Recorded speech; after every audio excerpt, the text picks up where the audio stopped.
सारा इतनी देर से मैं सब बोल रहा हूँ आपके सामने। कंप्लेंट्स आई हैं और क्या कार्रवाई हुई है? कितनी कंप्लेंट्स आई हैं और क्या कार्रवाई हुई है सर? 17 कंप्लेंट आई हैं और 6 तो उसमें रिजोल्व हो गई हैं। 11 नेक्स्ट मीटिंग के लिए पेंडिंग रखी है। उनमें कोई इन्फॉर्मेशन मांगी गई है और ज़्यादा। 2 आदमियों को सस्पेंड करा, एक पुलिस का और एक बिजली बोर्ड। क्या वजह क्या है सर सस्पेंड पुलिस? वो आपके सामने हो गया, अब सारा डिटेल।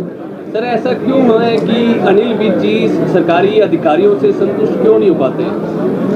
नहीं, मुझे कोई नाराज़गी नहीं है किसी अधिकारी से। मैं तो देखो इंसाफ करता हूँ।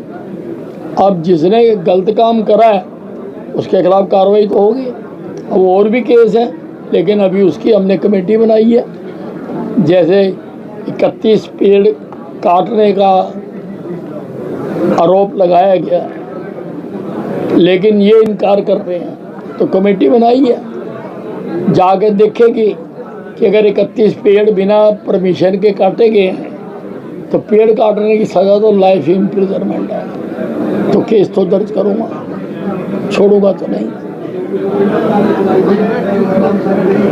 साहब, आप कैबिनेट मंत्री हरियाणा सरकार में, पीछे बाढ़ और बारिश से यहाँ किसानों को बहुत नुकसान हुआ था, अभी तक मुआवजा नहीं आया, क्या स्टेटस है, कब तक आएगा? नहीं, वो जिन्होंने भर दिया है पोर्टल के ऊपर तो उनका दे रहे हैं सबका। किसी का आगे पीछे हो सकता है, लेकिन दे रहे हैं सबको। अब पता करेंगे भी कहीं किसी का रहता है तो उसको देखेगा। मैं एकदम तो नहीं बताया जा सकता, और सब कुछ ऑनलाइन है। मंत्री जी, असम में विधानसभा में बिल पास किया गया है जिसमें एक से ज़्यादा शादी करने पर जेल का जो है डालने का प्रावधान है और सरकारी नौकरी उसको नहीं मिलेगी, और इसके साथ ही निकाय चुनाव नहीं लड़ पाएगा। किस तरह देखते हैं आप? नहीं, अच्छा बिल पास किया। हमारे देश की परंपरा यही है, हमारे देश की सभ्यता यही है। हमारे देश में इसी परंपरा को माना जाता है, तो उन्होंने उसके मुताबिक ही पास किए। कांग्रेस वोट चोर गद्दी छोड़ प्रदर्शन कर रही है पूरे हरियाणा में, आप कैसे देखते हैं? आप मुझे बताएं, राहुल गांधी जी ने इतने ड्रामे करे हैं, इतनी वोटर लिस्टें दिखाई हैं, पर वो वोट बनाई किसने? उन्होंने एक का नहीं बताया। वो वोट डली किसको? उन्होंने एक का नहीं बताया। लाभ नुकसान तो तभी होगा जब ये पता लग जाएगा कि वोट किसको डली है। और फिर चुनाव आयोग ने अधिकृत किया हुआ है कि हर कैंडिडेट का पोलिंग एजेंट वहां पर बैठेगा। इन्होंने किस पोलिंग एजेंट के खिलाफ कार्रवाई करी? अगर गलत वोट पड़ रही है तो इनके पोलिंग एजेंट क्या कर रहे हैं? तो हो सकता है ये जो गलत वोटें हैं इनकी पार्टी नहीं बनवाई हो, बहुत बड़ी संभावना है।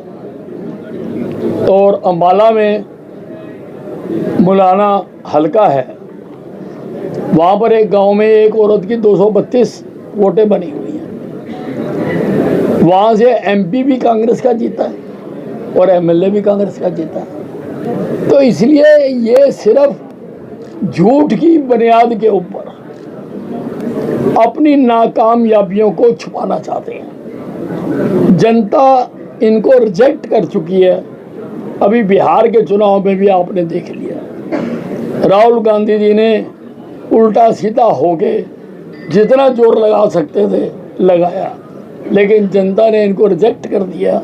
जनता अब काम करने वाली पार्टी को मानती है, काम करने वाले नेताओं को मानती है। वो भारतीय जनता पार्टी है और नरेंद्र मोदी है। सर, खेल के बाद भी एक डाउटफुल नज़र आ रहा है, क्योंकि पीछे से एक खिलाड़ी की मौत हो जाती है। जो इक्विपमेंट थे वहाँ पर वो जर्जर हालात हैं। हालांकि आप फील्ड में जाते हैं, किसी की बात पर भरोसा नहीं करते। सिरसा के भी स्टेडियम्स हैं, उनके भी हालात जर्जर हैं। सिरसा में स्टेट ऑफ ग्राउंड भी है। देखिए, ये जो 2 डेथ हुई हैं और इक्विपमेंट के कारण, उसका बहुत दुख है और उसकी जांच कराई जाएगी। जो भी दोषी होगा कार्रवाई करेंगे। मंत्री जी कल भगवत मान ने कहा है कि अगर खेल के मैदानों से खिलाड़ियों की लाश आएगी तो कैसे चलेगा, हरियाणा की खेल नीति ठीक नहीं है। नहीं देखिए, भगवत मान जी अब अपने प्रदेश की तो कोई बात करते नहीं है कि उनके प्रदेश में क्या हो रहा है, उनका प्रदेश की क्या हालत है।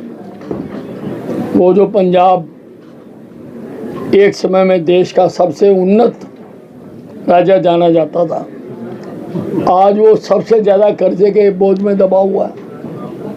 भगवत मान जी को वो तो नज़र आता नहीं है। हम जब कह रहे हैं कि भाई टूट गया तो हम उसकी जांच कराएंगे। मंत्री जी, आप हरियाणा के सबसे बड़े लीडर हैं, सीनियर लीडर हैं, लेकिन आपने कई बार अपने इंटरव्यू में कहा कि मैं सीनियर लीडर हूं लेकिन मैं दिल्ली हाजिरी नहीं मारूंगा क्योंकि आपको कोई मंत्रालय नहीं चाहिए, कोई मुख्यमंत्री की पोस्ट नहीं चाहिए। क्या अभी भी दिल में ठेस है कि मुख्यमंत्री नहीं बनाया गया? नहीं देखिए, मैंने कभी भी कुछ भी बनने के लिए चाहत नहीं रखी है। और जब ये मंत्रालय बढ़ते हैं और दिल्ली में ही बढ़ते हैं, जब मुख्यमंत्री और मंत्री बनाए जाते हैं, मैं आज तक कभी भी दिल्ली नहीं गया क्योंकि मुझको नहीं मांगना। मुझको पार्टी मेरी काबिलियत देखकर जो दायित्व देगी मैं वो करता हूँ। इसलिए मैं जो तो कोई कभी मैंने इस बात की चाहना नहीं रखी है। मंत्री जी, आप 11 महीने बाद सिरसा में मीटिंग लेने आए हैं और आपने कहा था कि मेरे आदेशों का पालन नहीं होता इसलिए मैं ग्रीवेंसेस कमेटी से दूरी बनाऊंगा। अब 11 महीने बाद आप आए हैं तो आपको लगता है कि अब जो आदेश आप पारित करके जाएंगे उस पर कार्रवाई हो पाएगी? मैंने किसको कहा था कि मेरे आदेशों का पालन नहीं होता? कोई बता सकता है? कहाँ कहा था? मैंने कहीं नहीं कहा। कोई और कारण भी हो सकते हैं, लेकिन मैं आया हूँ और आज मैंने पूरी कार्रवाई की है और मैं आऊँगा, आगे भी आऊँगा और मैं ना छोड़ता हूँ किसी को, ना छोड़ूंगा। सिरसा की जनता को क्या फिर से 11 महीने को इंतजार होगा या मंथली होंगे? मैं हर महीने आऊँगा, हर महीने के आखिरी शुक्रवार को। मंत्री जी, कुरुक्षेत्र में आपकी एक वीडियो भी वायरल हो रही थी जिसमें एक धार्मिक कार्यक्रम में आप गए थे लेकिन कहीं पर गाड़ी नहीं रुकी आपके लिए। नहीं देखिए, उसमें किसी का दोष नहीं है, प्रशासन का भी दोष नहीं है। कारण ये है कि मेरा कुरुक्षेत्र जाने का कोई कार्यक्रम नहीं था। मुझे इनविटेशन भी नहीं था वहाँ से। मैं तो अम्बाला एयरपोर्ट पर राजनाथ सिंह जी को रिसीव करने के लिए गया और जब वो हेलीकॉप्टर में बैठ गए तो उन्होंने मुझे भी आवाज़ मार ली, भी सब आप भी आ जाओ। मैं उनके साथ चला गया, उनके हेलीकॉप्टर में मैं गया। वहाँ उनको जो कार लेने आई हुई थी मैं उस कार में गया। उसके बाद हम ब्रह्म सरोवर चले गए। मुझे कार्यकर्ताओं ने घेर लिया।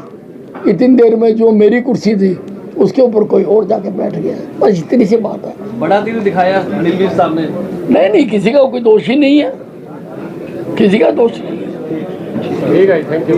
बस हो गया यार, ऐनियां तो चलनियां भी नहीं है।